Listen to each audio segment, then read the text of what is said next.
All right, hello everyone. Happy weekend. Let's do this. So we're going to be doing some review today. All right, you're going to get a worksheet, and I'll show you that worksheet in a little bit. We're going to be practicing Pythagorean theorem.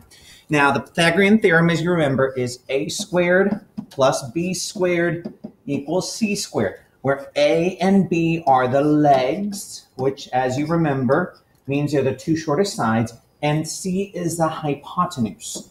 Okay, hypotenuse, if I can spell it right, hypotenuse.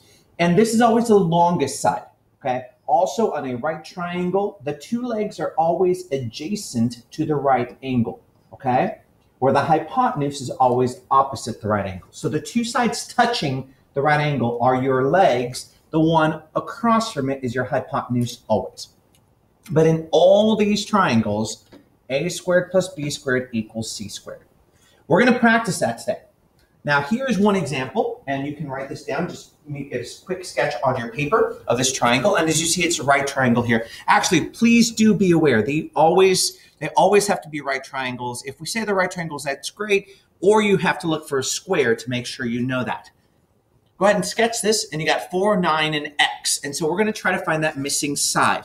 Now, you will need your calculator for today and for today's activity, so make sure you have that handy as we're working on this. So we have a squared plus b squared equals c squared. And I expect to see this work on all of your pages. Don't you dare just give me an answer. I want to see the work.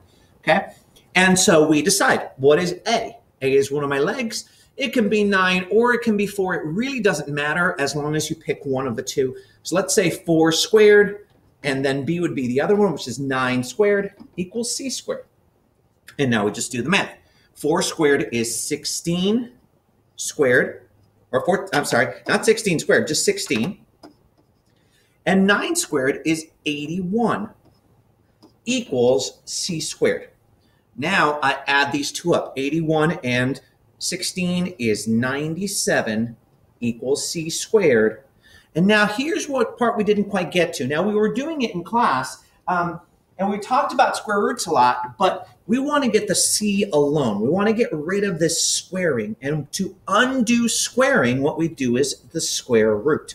Square root of something cancels it out. So like if I had the square root of 4 squared. What's 4 squared? 16. The square root of 16 is 4. So the square root and something squared cancel out and just leave you with the part that's inside. So when I've got c squared, I want to get rid of it by doing the square root. So I do square root over here, square root over here. This cancels out to c, and this, honestly, I'm just going to leave it just like that. Square root of 97, because what is the square root of 97? Not a nice, easy number, not a whole number. Therefore, we are just going to be okay with it being that. So your answer is the square root of 97 meters. Cool. Now, if my final answer was like the square root of 100, oh, I know the square root of 100. The square root of 100 is 10. Therefore, 10 would be my answer. If you wanted to, you also do have your calculator, and that should give you an answer. So you could also give me an answer in square root, in which case or in the standard form, in which case I want you to round to the nearest 10. So it'd be 9.8 meters, okay? In fact, let's go with this one. Let's go with the 9.8 meters. So square root of 97, you just find it in your calculator, 9.8 meters, okay? Now, let's try another problem. Please copy that problem down. Here is the right angle over here, okay? It is a right triangle, okay? That's always something that we got to clarify, because Pythagorean theorem only works on right triangles. And now let's do my a squared plus b squared equals c squared. Now, what I'd like you to do is I'd like you to pause the video and do as much of this problem as you think you can. If you think you can do the whole thing, go for it. If not, go ahead and unpause it whenever you get stuck, and I'm going to go over it, okay? So pause it, try it, see how far you get. Okay. Well, hopefully you got fairly far. If not, that's okay. That's why we're doing these practice problems together. So let's start. A squared plus b squared equals c squared. What is A? Well, A is one of the legs. Where is my leg? Oh, this 5 is a leg because it's touching the right angle. So 5 squared. Plus B. B is a leg, and legs are touching, whoa, wait a minute. A leg is touching the right angle, right? So this one's touching the right angle. My other leg would be this one. Ooh, that means the 10 is not a leg, it's the hypotenuse. So I don't know B. So I'm just going to put B squared equals, and C is my hypotenuse, 10 squared. Now, did I trick you? Did I fool you? I hope not. I hope you caught that. If I did it on purpose, just so you can see it and now you understand, okay? Always make sure your hypotenuse is put in for C. And it's not always going to be the hypotenuse that we don't know, like this case here. So now let's solve this. 5 squared is 25, and I just leave the B squared equals 10 squared is 100.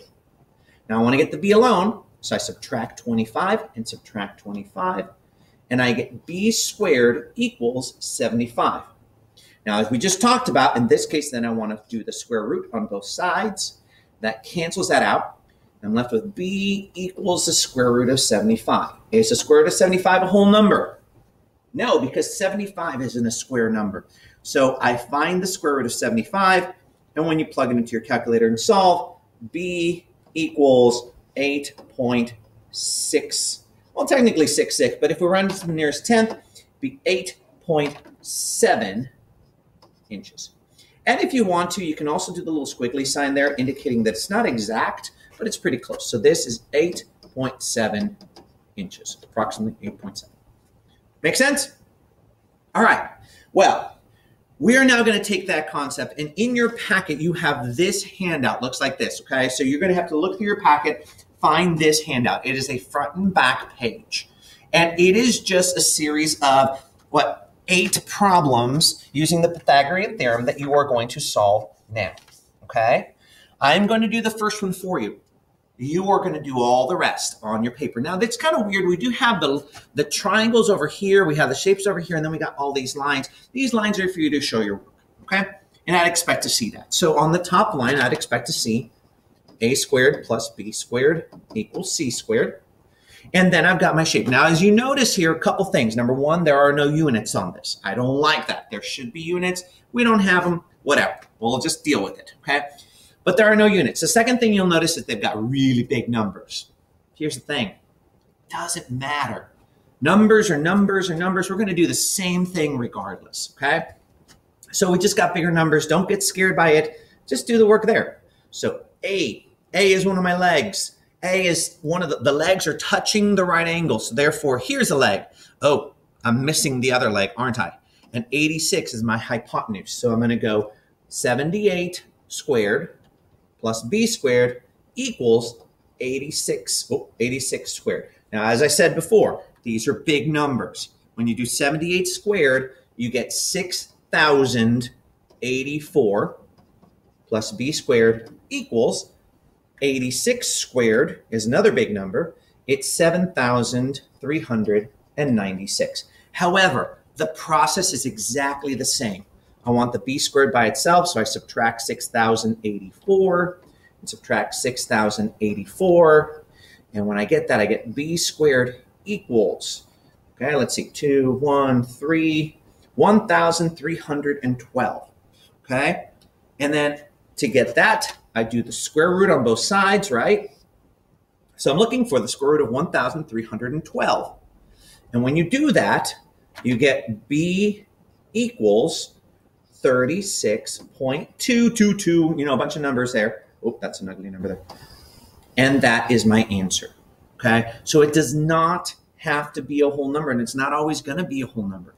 But you're going to work through this, and you're going to try to show your work. Well, please show your work always, and you're going to come up with an answer for the missing side. Good?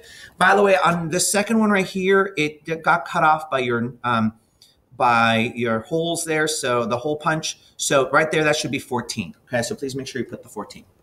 All right, well, that's your work. That's what you need to do for today. For Monday/Tuesday, you're going to finish this worksheet. There are 4 on the front. I already did 1, and there are 4 on the back. Repeat the process, show the work. Good luck, and we will check this on. This is due Tuesday by midnight, okay? And we'll check this on Wednesday. Have a wonderful day, and I'll talk to you later.